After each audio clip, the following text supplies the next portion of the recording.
te rendre fructueux. Amen, les sœurs. Le fruit, c'est le résultat d'un travail. En tant que disciple, être fructueux, c'est porter beaucoup de fruits.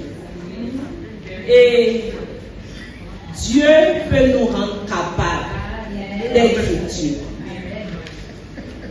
Allons-y tout de suite en Jean 12, verset 24. Jean 12, verset 24, la Bible dit ceci.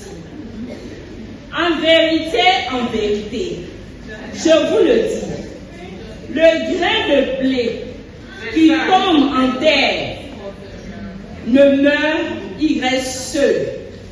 Mais s'il meurt, il porte beaucoup de fruits. Amen. Amen, les sœurs. Amen. Ici, ce passage, c'est notre Seigneur Jésus qui a donné ce passage. Il faisait allusion à sa mort.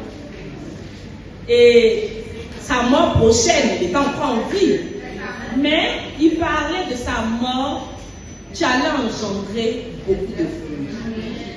Jésus s'est donné à la croix pour me sauver. Amen. Pour te sauver. Amen. Et les sœurs, depuis 2000 ans, le sacrifice de Jésus a porté du fruit jusqu'aujourd'hui. Amen. Amen, les sœurs. Amen. Et tu es l'une de ces fruits. Et nous tous ici, nous sommes les fruits du sacrifice de Jésus. Amen. Amen, les sœurs. Amen. Et pour moi, ce matin, je veux juste dire que Jésus m'a donné la meilleure chose qu'il ne pouvait me donner. Nous avons tellement de besoins, mais le salut est la meilleure chose qu'on puisse avoir sur cette terre. Amen, les sœurs. Et aujourd'hui, on peut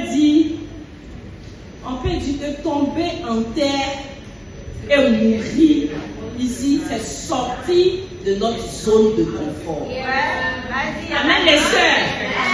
On n'aime pas ça, mais c'est ce que Jésus a fait. Sortir de ta zone de confort, c'est mon premier point. Amen, les sœurs. Sors de ta zone de confort. Et tout de suite, nous allons lire Matthieu 24, versets 22 à 29, c'est long. Donc on va juste lire le verset 28. C'est l'histoire des disciples dans la barque et il faisait tard. Ils ont vu Jésus de loin marcher sur l'eau. Ils étaient effrayés et Jésus les a rassurés. Il a dit, c'est moi. Rassurez-vous, c'est moi, n'ayez pas peur. Et au verset 28, Pierre va prendre la parole. Pierre lui dit, Seigneur, si c'est toi, ordonne que j'aille vers toi sur les eaux. Amen, les sœurs. Amen. Et nous savons tous ici qu'est-ce qui s'est passé. Jésus, Pierre a marché sur l'eau. Amen. Du jamais vu. Du jamais vu.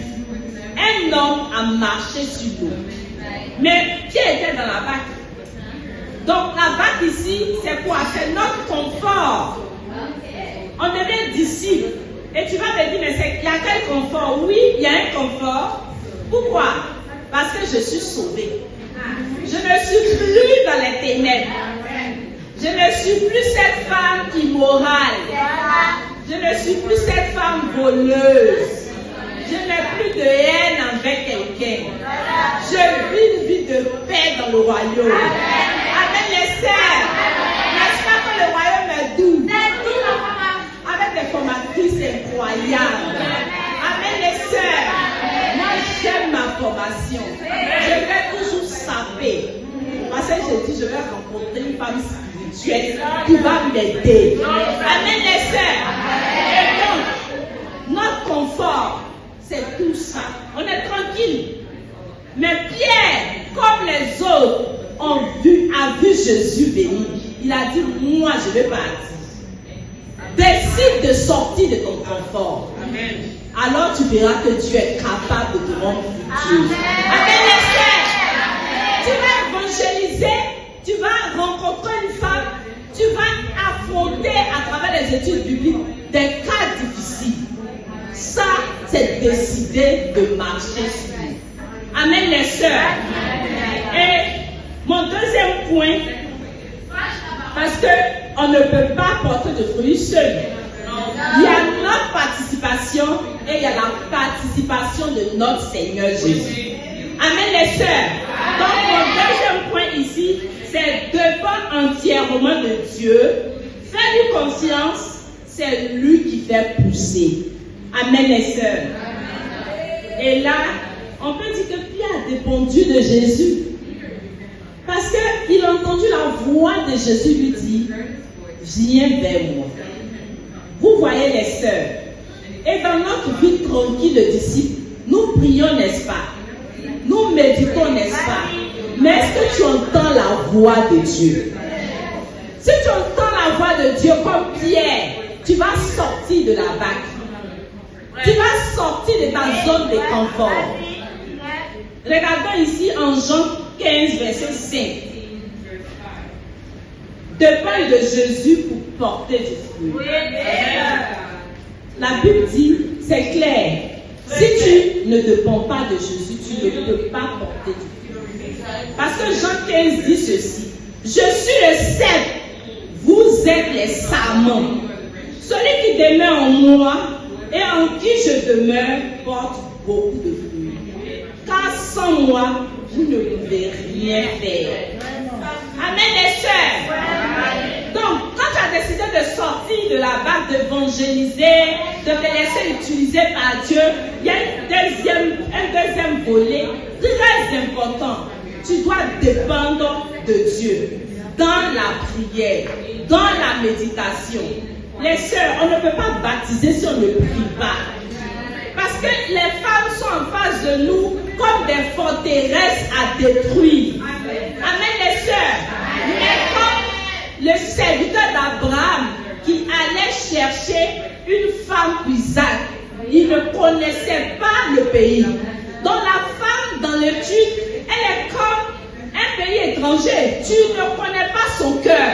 Tu dois prier. Amen, les sœurs. Moi, j'ai expérimenté plusieurs fois les études qui est fait comme ça. Ça ne marche pas. J'ai fait quand calculer de ne pas ici. Mais pendant que tu es devant elle, tu pries. Parce que tu vois que c'est l'incapacité. Mais ce n'est pas ta force, mais c'est Dieu qui peut faire. Amen, les sœurs. Amen. Donc, nous ne sommes pas seuls dans la bataille. 1 Corinthiens 3, verset 4 nous dit que c'est Dieu qui fait pousser. Amen.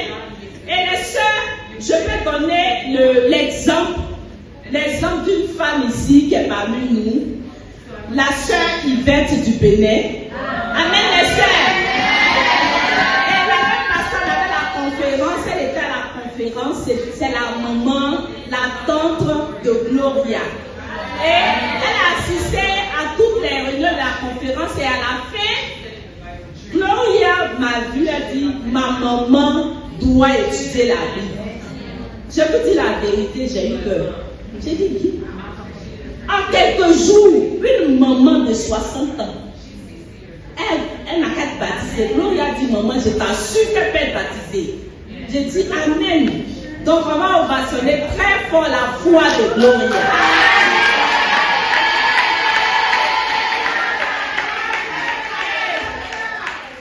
Devant la difficulté, j'ai prié et beaucoup prié. Et cette femme a été puissamment baptisée. Elle est là dans la salle. Amen.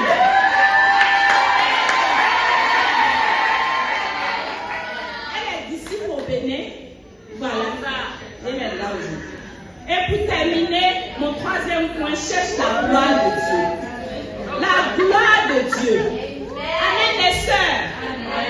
Jean 15, verset 8 dit, si vous portez beaucoup de fruits, c'est ainsi que mon Père est glorifié et que vous serez mes disciples.